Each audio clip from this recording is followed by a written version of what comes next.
Voulez-vous que nous commencions ce reportage par une devinette? Regardez bien ces images, écoutez cette musique et devinez en quel pays cette scène se passe. Pour vous aider, je peux vous dire qu'il s'agit d'une réunion familiale, toute la parenté est réunie autour de l'aïeul. Je peux vous dire aussi que nous sommes un samedi. Avez-vous trouvé? Cette route qui longe les dunes vous emmène-t-elle dans la bonne direction? C'est son jeu. Nous ne sommes ni au Sahara, ni en Afrique du Nord. Nous sommes en Israël. La famille que vous venez de voir est une famille d'Algériens d'origine juive émigrés dans ce pays.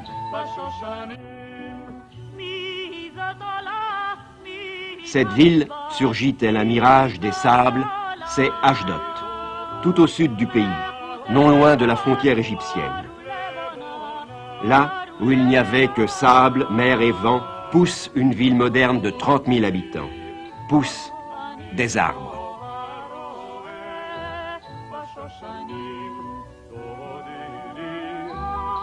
Et surtout, un port.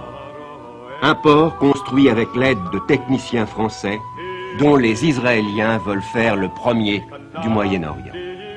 À Ashdod résident aussi la plupart des Algériens qui ont choisi de vivre en Israël.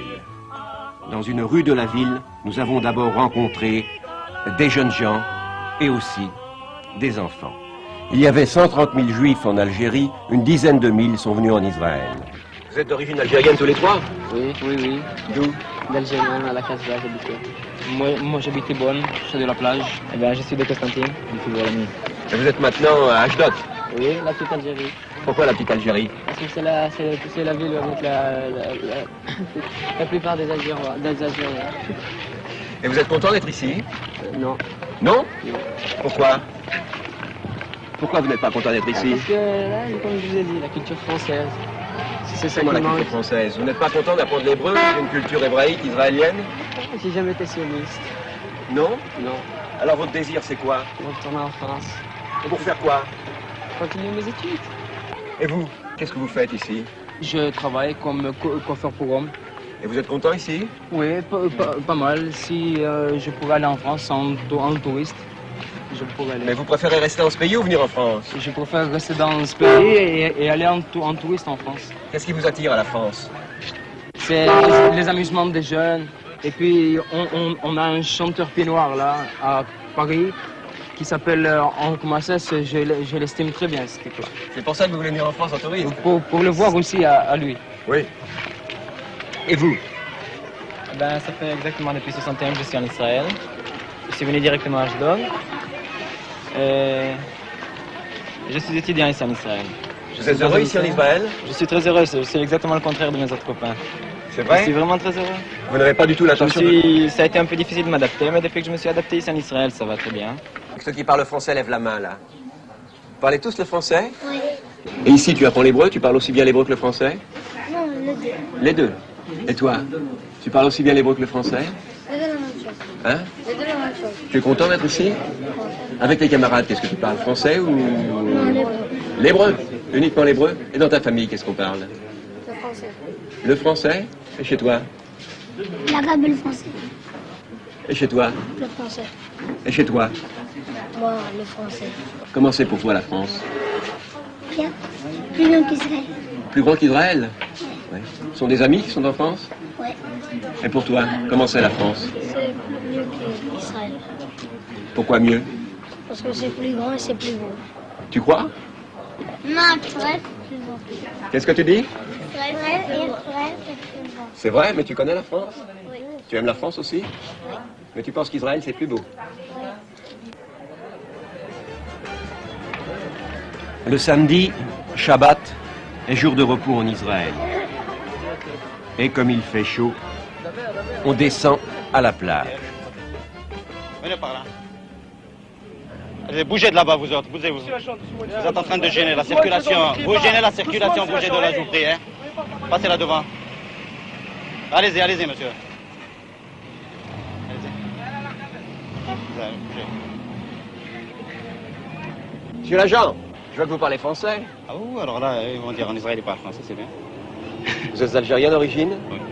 D'où exactement? d'Oran. Qu'est-ce que vous faisiez à Oran? Vous étiez déjà dans la police? Non, j'étais dans l'armée, bien sûr. Et après ça, j'étais ailleurs. Alors vous êtes content ici? Très bien. Oui? Très content. Vous ne regrettez pas l'Algérie? Ah non, non. À l'Algérie, un petit peu, bien sûr, mais à l'Algérie, on l'a perdu. Il n'y a plus rien à regretter. Alors pour vous, maintenant, votre pays, c'est Israël? Absolument. Absolument. Je vais vous laisser continuer de faire votre circulation parce que c'est pas facile, je crois. Hein. Merci, monsieur. Non, les enfants, sortez d'ici. Bougez de là, bougez. Bougez de là, s'il vous plaît. Ce n'est pas la Madrague ou Sidi Ferruche, mais ce sont les mêmes embouteillages, les mêmes cris, la même ambiance familiale. Cependant, les jeux de la plage ne doivent pas faire oublier les problèmes qui se posent à ces nouveaux venus en terre promise. Témoin ce médecin qui a quitté l'Algérie en 1961, qui a trouvé des satisfactions professionnelles en Israël et qui pourtant a quitté ce pays. Docteur, peut-on dire que vous avez fait en Israël une expérience qui n'a pas réussi? Oui, elle n'a pas réussi dans le sens où, venant en Israël, j'aspirais à l'accomplissement de certains idéaux qui se sont avérés ne pas se réaliser.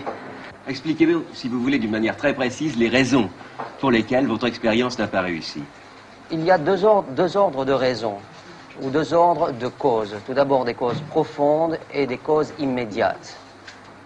Les causes profondes de mon départ d'Israël a été le grave problème qui divise le pays, je veux dire le problème des rapports entre les Orientaux et les Occidentaux. Du racisme? Non pas du racisme. Il ne peut exister de racisme entre des Juifs, mais disons de comportements différents, deux attitudes psychologiques différentes les uns par rapport aux autres. Mais des manières de vivre ou du mépris de l'un par rapport à l'autre? Manière de vivre et aussi mépris de l'un vis-à-vis de l'autre. Et c'est surtout ce mépris qui m'a profondément touché et bouleversé, moi qui étais venu ici dans l'espoir de trouver une certaine fraternité, une certaine réalisation dans les rapports de l'homme avec l'autre.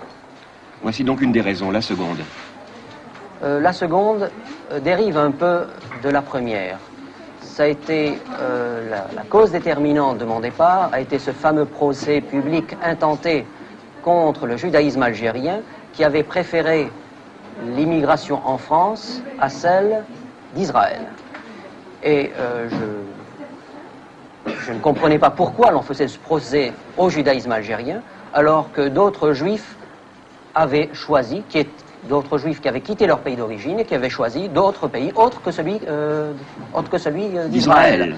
Par exemple, les juifs cubains qui, dans une très forte proportion, a préféré immigrer à Miami ou à New York et non pas en Israël. Oui. Alors ces deux raisons vous ont déterminé, vous aussi, à choisir la France? Ces deux raisons m'ont déterminé à quitter ce pays, peut-être d'une façon temporaire. Il est possible que j'y revienne un jour, je ne sais pas. Alors, tu l'as vu? Tiens, le voilà. Qui c'est qui manque là? Faisons maintenant le point. Asseyons-nous à cette table, non pas pour jouer aux cartes, mais pour parler un peu avec l'un des leaders de la petite Algérie d'Ashdod. Qui a joué là? Moi je n'accepte pas. Moi je n'accepte pas. Il a 2 ans. J'ai tout des doubles, moi. Allez, écrase maintenant. Qu'est-ce que tu fais? Vous êtes ici entre Algériens, Oui. car il y a beaucoup d'Algériens à Ashdod. Il y a environ 400 à 450 personnes qui représentent actuellement 120-130 familles.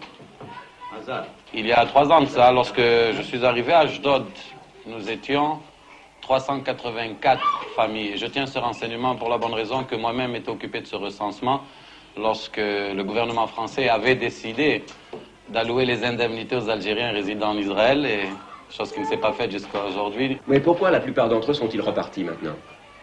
Car il y a une différence importante entre ceux qui étaient au début et ceux qui sont maintenant.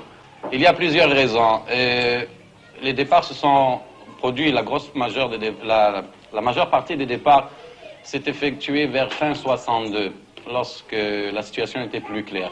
Il y a d'autres raisons, des raisons familiales et sentimentales, et une raison secondaire peut-être, c'était l'histoire des indemnités. Vous pensez qu'il n'y a pas d'autres raisons? J'ai ouï Il dire y en qu'il y a avait des d'autres. raisons, disons, de discrimination ici. Non. On appelle peut-être le fait de discrimination parce que si moi, par exemple, je suis roumain ou polonais, me trouve dans un bureau, et qu'un roumain ou un polonais vient s'adresser à moi, il a pour ainsi dire, vous savez, une petite préférence sentimentale, le pays qui parle. Et, par exemple, moi qui me trouve dans un bureau, si un Algérien se présente à moi, peut-être que je lui ferai la faveur parce qu'il est algérien comme moi. C'est ça, mais justement, les Algériens semblent vivre tous ensemble ici, en important les méthodes de Bab el-Oued ou de Saint-Eugène. C'est ce qui nous a aussi retenu ici parce que nous n'avons pas perdu nos habitudes. Mais vous pensez néanmoins vous assimiler à l'ensemble de la nation israélienne? Nous assimiler, nous sommes déjà assimilés. Vraiment? Je pense, Vous si je suis conseiller municipal, je pense que le fait d'être conseiller municipal prouve chez moi l'assimilation déjà dans le pays, dans le peuple. Bien, on a dit aussi que beaucoup d'Algériens n'avaient pas de qualification professionnelle lorsqu'ils sont venus ici. Et ça a été une des raisons de l'échec de leur assimilation, ce que j'appelle l'assimilation, ou de leur installation dans le pays. C'est très aléatoire. Je vais vous donner une réponse à ça. Prenons l'exemple du camarade Marcel qui est d'Oran. Il était chef décorateur à l'Opéra d'Oran. Chef centrier à l'Opéra d'Oran. Actuellement, il est chef de travaux au port d'Ashdod. Et nous prenons l'exemple du camarade Alfred qui est de Bab el-Oued. Il n'a peut-être pas tellement changé, mais au lieu de rouler sur les routes, il roule sur des rails. Actuellement, il conduit une locomotive au port. Et il était chauffeur de camion à Alger. Et vous-même? Moi, je n'ai pas peut-être tellement changé. Je travaillais dans les services sociaux en Algérie et je m'occupe de tous les nouveaux immigrants qui arrivent à Ashdod. Parce qu'il arrive encore de nouveaux émigrants en Algérie? Actuellement, il en arrive, mais à partir de la France, bien entendu. Oui. Combien à peu près? C'est très faible, disons en moyenne 2-3 familles par mois, dans l'ensemble de la région. Nous avons un camarade qui est arrivé seulement 8 jours de Paris. Pour s'installer aussi ici? Installé déjà. Déjà installé ici. Vous pensez donc que les problèmes vont s'estampant avec le temps? Pour nous, on peut dire que les problèmes se sont déjà estompés.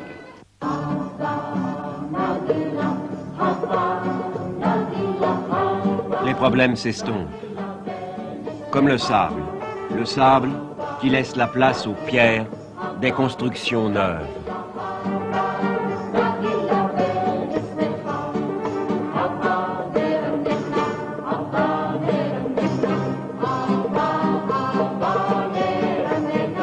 La route est longue et dure, mais au bout,